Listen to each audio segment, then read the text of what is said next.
حط أولاً في مصر.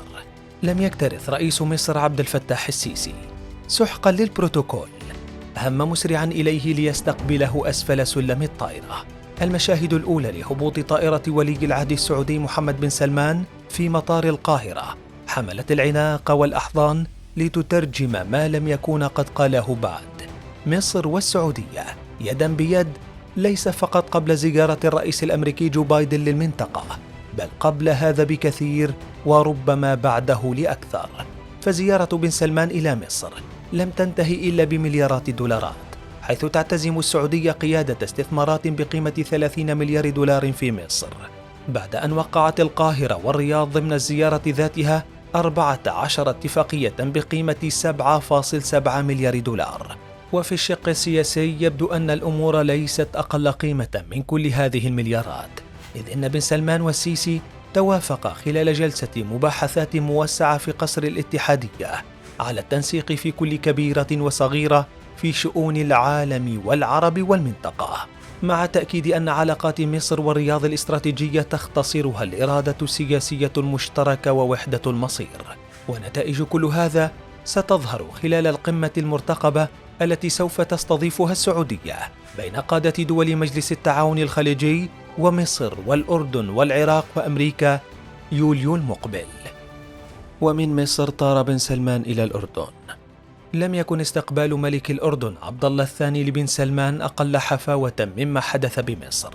مقاطع فيديو الاستقبال لحظة نزول بن سلمان من الطائرة أثارت كثيرا من التفاعل بعد العناق الحار بين العاهل الأردني ونجله ولي العهد الأردني الأمير الحسين بن عبد الله مع ولي العهد السعودي الأمير محمد بن سلمان، قبل أن توثق الكاميرات لحظة تقليد الملك عبد الله لولي العهد السعودي قلادة الحسين بن علي، التي تعد القلادة أرفع وسام مدني في الأردن، وتمنح للملوك والأمراء ورؤساء الدول، وهي عبارة عن إطار معدني بداخله قلادة بيضاوية الشكل.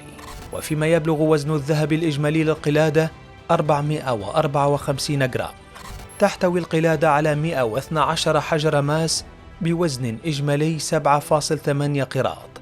وليس الماس والذهب فقط ما كان يلمع في الاجتماع، بل إعلان الأردن والسعودية ضمنيا انتهاء أزمة الفتنة، عندما شهدت العلاقات الأردنية السعودية مؤخرا حالة حذر غير معلن في التعامل. ورغم أن عاهل الأردن رفض توجيه أي اتهام للسعودية، لكن دفع بفتور العلاقات اتهام مستشار محمد بن سلمان رئيس الديوان الملكي الأردني الأسبق باسم عوض الله في القضية المسماة الفتنة، حيث انتهت بتقييد ملك الأردن لتحركات شقيقه حمزة، الذي تقول تقارير أنه كان يحضر انقلابا على شقيقه الملك عبد الله.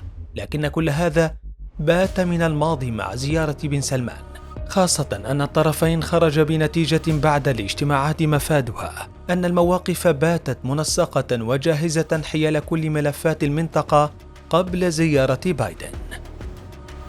تركيا.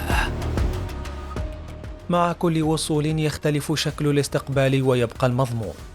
فمع وصول ولي العهد السعودي إلى تركيا بدا الرئيس التركي رجب طيب أردوغان وكأنه ظمآن للحديث مع بن سلمان. وبعد محادثات كانت شفافة وإيجابية بين الجانبين، ذاب كل الجليد المتبقي منذ خلاف تركيا والسعودية بعد مقتل الصحفي السعودي جمال خاشقجي عام 2018.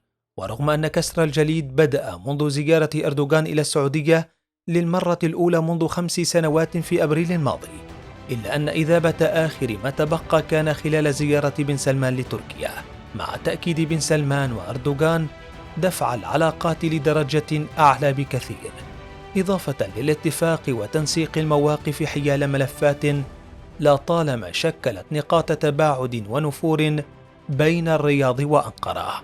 ورغم أن جولة ولي العهد السعودي إلى الدول الثلاث تأجلت مرات عدة نتيجة الارتباطات الرسمية لكل الأطراف ومرض العاهل السعودي، إلا أن نتائجها ستجعل رئيس أمريكا يفكر كثيرا ما عليه أن يقوله ويفعله عندما يصل إلى المملكة العربية السعودية، في زيارة من المقرر أن يلتقي خلالها الملك سلمان بن عبد العزيز وولي عهده، إضافة إلى قادة دول مجلس التعاون الخليجي ومصر والأردن ورئيس وزراء العراق، لأن بايدن قال بكل بساطة: لست قادما للقاء بن سلمان. لكن يبدو أن بن سلمان صعب الأمر على بايدن، فأنهى ملفات الفتنة وخاشقجي وبنى جبهة موحدة مع كل القوى الإقليمية. وكأن لسان حال بن سلمان يقول لبايدن: ستلتقي بن سلمان أينما يممت وجهك، لأن يد العرب باتت ليست فقط بيد العرب، وبيد الترك ربما أيضا.